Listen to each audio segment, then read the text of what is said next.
Hello, y'all. It's François Ngante with A New World, and today we have the legendary HollywoodB. Pleasure having me, bro. All right, so today we're going to ask a few questions. Can you tell us a little bit about where you're from and how that shaped your music? I would say I'm from Woodbridge, Virginia. It's in a little bit of Northern Virginia, kind of in that melting pot of like Arlington and all that places. And how it shaped my music is there's a lot of good artists that came from here, like Chris Brown, Shabuzi, and so many other DMV natives that don't necessarily get the credit that they deserve. And just hearing a melting pot of that music, and some of my mentors are 50 Cent, Chris Brown, and my favorite artist right now is Daniel Caesar. So those are my mentors where I get inspiration. Yeah. Would you say coming from Virginia, and specifically Northern Virginia, would you say that gives you a different view and different impression on your music? Oh yeah, for sure. I definitely would say it gives me a different view because I look at the world a little differently, because Virginia has a lot of history. Like even the video that we recorded today at Chatham Manor is a place where, slaves used to be, and they were fighting for your rights. So it helps me to have a more wider perspective when I'm writing lyrics. Where did what was your first experience with music, and when did you realize that this was the path for you? A funny story is I remember I was going through some of my old songs that I made back in the day, and the first song I ever made is I had an iPad and I had a vocal recording, kind of like how they have it on the iPhones, and I just had a beat, and me and my man was rapping on the beat. So that was my first encounter. That's when I first, started falling in love with music. But when I really had my first encounter was when I was in college, and I made a song, and I was going through a lot in college, figuring out myself, trying to figure out who I was. And I made a song, and every single part of it resonated with me. And I just wanted to be that person for others, to where they could listen to and they'd be like, hey, like, this person understands who I am. And honestly, music is just a stepping stone for what I'm trying to do. So I just want to be that voice and for those people who are conflicted and confused with themselves. So you say music's a stepping stone for you. What other ventures or opportunities or projects would you like to venture off into? So right now, after music, I'm looking into going into clothing, modeling, and I definitely want to do some shows. But there's an ultimate dream that I'm planning, and I can't say too much about it now because it's a pretty big thing. But I'm definitely looking forward to doing it for sure. Sweet. So where did the name HollywoodB come from? So HollywoodB essentially came from when I was younger. I used to have this huge obsession with Hollywood, and I used to love like that whole aspect of it. But I just kind of liked Hollywood because I was kind of to myself, out the way, kind of reserved. And then HollywoodB came from I was in school one day, and I was just trying to make a song for prom because, no one's ever done that in my school. And then I was like, at first it was like HollywoodE, but it didn't feel right. And then somebody said, nah, you're HollywoodB. And then like after that really clicked. That was like, okay, I am HollywoodB, What other names did you go through before you decided on HollywoodB, besides HollywoodE, of course? I would say it was like you said, HollywoodE. Honestly, I think I was gonna go with like Luke the Artist or something like that, and then I was thinking, and then another one was gonna be global rapper or something like that. It was really corny, but I was just trying to figure something out. That's tough. All right, getting into your musical style and influences, how would you describe your sound to someone who's never heard your music before? I would say the best describe my sound is having a conversation with your inner self. So my voice is a lot deeper, and when I think about my inner self and think about like spiritual, like God and stuff like that, I like to think that God has a deeper voice. So when I want people to listen to my music, I want them to be like, hey, I'm just an extension of you. I'm not anyone more different. I'm not any better than you. I'm just an extension of you. So I look at my music as that, and I look at it as somebody who like accepts his flaws, somebody that's like, who, hey, I may fuck up. Hey, I fuck bitches too. I smoke sometimes. I drink sometimes. I'm no better than you. So just being that voice of reason for people, and on top of that, some crank, just trying to have fun with your friends. I'm all that. So yeah, that's wonderful. You already mentioned previously that coming from Virginia, you're influenced by like Chris Brown, the likes of other artists from Virginia, and you said your biggest influence was 50%. or to elaborate, who else or who is your biggest influences growing up, musically or otherwise, in any other way of life, for real? This is kind of different, but I'd say my biggest influence right now, as it comes to life, is I would say it's definitely. This is a tough one. I would say I look a lot of philosophies of life.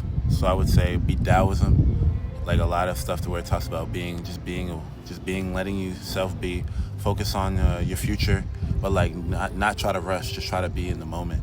And then if I say for music, I definitely say right now it's definitely 50 Cent, hands down, because 50 Cent has instilled in me that opportunity to understand, like, hey, you gotta be ambitious. You can't be fearful of anything that's gonna happen. And honestly, I think that's what propelled me to really take these steps and being able to really push my music to the next level. So, yeah. So you already mentioned 50 Cent, but is there a specific album or artist? Well, let's ask, is there a specific album that made you fall in love with hip hop? Like, what album was it that you listened to and it completely changed your life, influenced you? Was like, this is what I want to go pursue. I want to be a hip hop artist. Like, what album was that for you? Oh man, this is difficult. I would say a hip hop album that really helped me. Ooh, there's so many. Man, I'm gonna go with Jay-Z's Blueprint. That's where I was like, yeah, I could really do this, because I seen Jay-Z kind of like, it felt like he was there talking with me, and plus his wordplay is crazy. And then I'm gonna go with Lil Wayne's the Carter 2, and the Carter 3. Those are my ones that really set me. Beautiful. So are you influenced by a lot of the music from the early 2000s, like that area, that genre of hip hop? Yeah, I would say I'm definitely influenced by them a lot, because a lot of them have a lot of deeper voices, and they have a little smooth and kind of flow to them. It's like I could look back at you look at Lil Wayne, you look at LL Cool J, you look at a lot of those early artists. They have a lot of their own flow and their own style, and I like to look at that and kind of take from that and add it to mine. But I'm also influenced with a lot of newer artists as well. Like I would say, it's gonna sound funny, but I would say NBA YoungBoy, Lil Baby. I like Gunna as well, and definitely Chris Brown. And I also, a lot of artists that's starting to grow on me a lot too is definitely a lot of newer artists, but definitely Doechii. A little Doechii starting to grow on me a lot too. So. All right, now getting into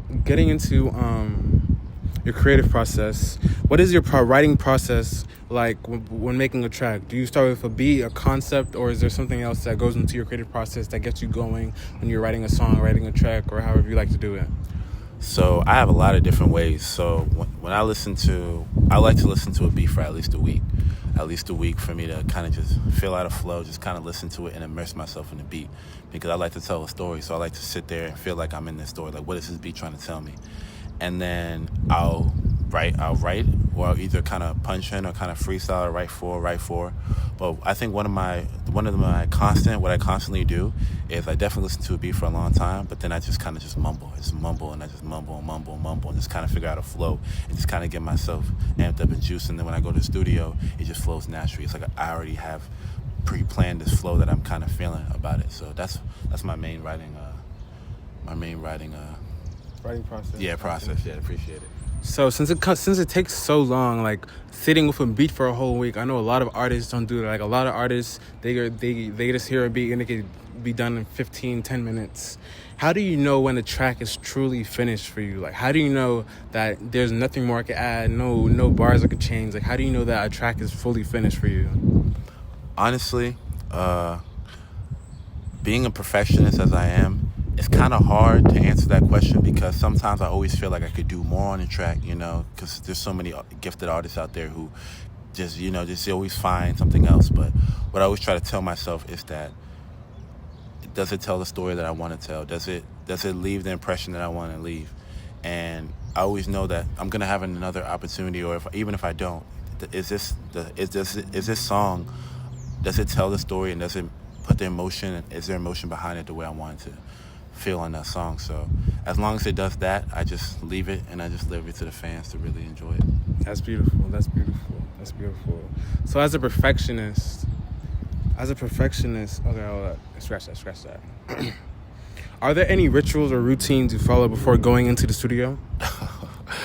Funny you asked that. So before I get into the studio, I take a shower, and when I take a shower, I take a really hot shower to really open up my vocals and my nose. Then after that, I turn on Apple Music, and then I just have it playing in the background for The instrumental or the song? Just whatever album I'm feeling. So let's say I have a rap song, I'll put on a rap album, or if I make an R&B song, I'll put on an R&B playlist, and I'll just keep that in mind to kind of keep the inspiration flowing, because I feel like energies are kind of surrounding me as I create. Then I'll drink some tea, and then after I drink some tea, I'll just play the beat out loud, play the beat out loud, play the beat out loud, let it play 3 times. And once it plays that 3rd time, I know it's I'm ready to go. I'm in that creative state, and everything else is just a flow from there. What's been the most memorable moment in your career so far? I know you're still fresh, but what has been the most memorable moment of your career so far? Oh man, I'd say one of the most memorable moments in my career is honestly finishing an album top to bottom, through a studio. I think that was the most memorable part of my career, because it really pushed me, because it was the first time where I created a body of music and everything flowed together. Everything tells a story the way I wanted to. And it was difficult because I was as an artist, hearing a lot of new people out there, it's you're trying to find your place, you're trying to find your sound, you're trying to find something that's unique, that's not the same. But it's also a mixture of finding that balance within the whole music industry. So finishing my body of work and then getting my first vinyl, my own vinyl of my album, that was a proud moment for me. So definitely, that was one of the best moments for me as my career so far. So, and knowing how important your first album, finishing it, and how it made you feel, I also have to ask, is there any particular song or project that means the most to you? Honestly, the project that means the most to me right now is Conflicted Consigliere, and the song on there that means the most to me is The Letter That Never Sent. It's one of my favorite. It's my favorite song on the album, hands down, because it's basically addressing all the people who doubted me, addressing all the people who didn't believe in the vision, who thought I was crazy for saying what I was saying, my beliefs and all that other stuff.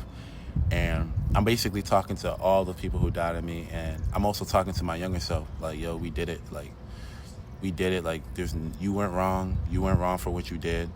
All the sacrifices, all the mistakes were all worth it. So Conflicted Consigliere is the album, and The Letter Never Sent is a song for me. So are we getting any info on the album? Is there a release date? What can you give us about the album coming out? One thing I could say about the album is there's 9 songs. It's R&B and rap. And as for release date, to be determined. Sweet. Also, to keep going on with your process, who would be your dream collaboration, dead or alive? Yo, you're oh damn. Okay. I know that's a tough one. Can I give 3? Yeah, you can give me 3. Okay. As many as you like. Okay, so first one has to be Daniel Caesar, hands down. I need a song with Daniel Caesar. I actually have a song written where Daniel Caesar would be amazing on it. I know I'm fanboying right now, but definitely Daniel Caesar. I would say 50 Cent, Tupac. I need one more alive, and then I would say Lucky Day. Lucky Day, sweet. I need those 3. I need those 4 actually. So yeah. So collaboration wise, do you like collaborating with rappers more or specific R&B singers? I know you named about 3 R&B singers, and I know you mentioned that those are some of your favorite artists. But how would you like to see yourself going forward collaborating with different artists? Honestly, with collaborations with different artists, I definitely want to collab with a lot of artists. But the most important thing about collaborations that I really want to stress is with working with these artists is that for me it's not really about the money. It's about making a quality product. So the money's going to take care of itself. Quality product comes with money, but I really want to make sure we make a great song, something that's timeless. So I will love to collaborate with artists who like to make timeless music. So what's something unexpected that you have learned from working with other artists from these type of collaborations?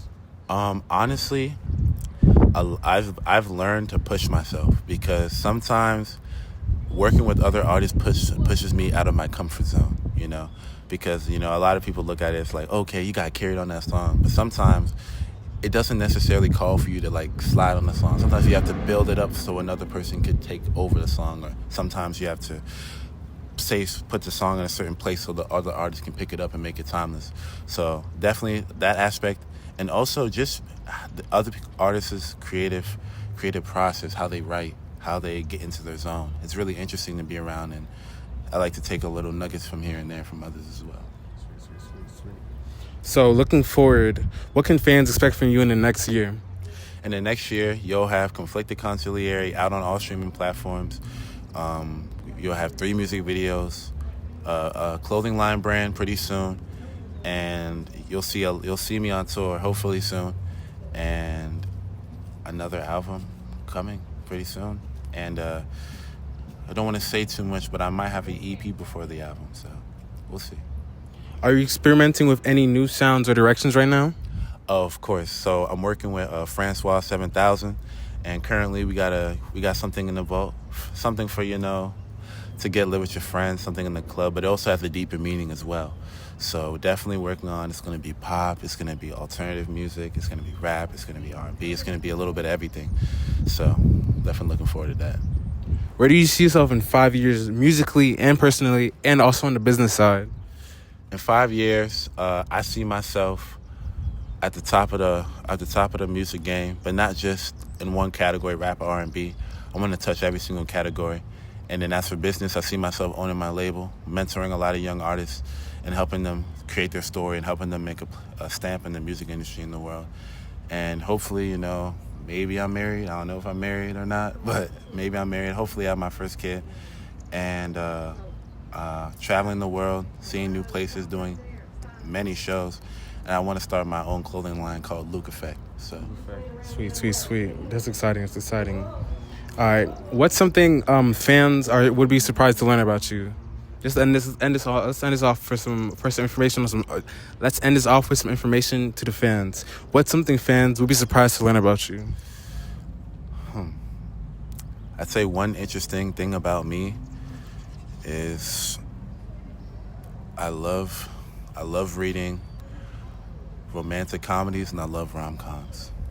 I'm like, it's corny, but I just love the fact that like somebody will be like, I don't fuck with you, and the next minute they fuck with you. Like, it's like, damn, like it gets me jumped. Makes me want to take a girl on a date and shit, So. If it weren't for music, what would you be doing? If it wasn't for music, what would I be doing? I can't even answer that because I don't know what I would be doing, honestly. I mean, I'd probably just be somewhere climbing trees. No, that's crazy. Shit. Nigga said I'll be a monkey. Nah. All jokes aside, though, I wouldn't know what I would be doing, honestly. Probably just trying to find a way to just affect the world anywhere I can, but music is the best way for me, so I can't see my life without it. All right, sweet. What is one piece of advice you'd give for up-and-coming artists that look up to you? One piece of advice is it's okay to be wrong. The faster you can understand you're going to be wrong, a lot of times you're going to be right, the better and more you're going to succeed. And you don't owe anyone anything. You don't owe anyone anything. A lot of people, with your success, are going to believe that they played a part in it, but if they weren't in the studio with you, or if they weren't consciously giving you something, don't give anybody anything. Because at the end of the day, you only have one life to live. So unless somebody's going to add it to your life, don't give them that satisfaction of benefiting what you've sown and what you've done and worked hard for. Yeah, that is HollywoodB, and this is a new world. Thank you, man. Thank you. Thank you, boss. Appreciate Thank you for having me. Peace. Signing out. Yay!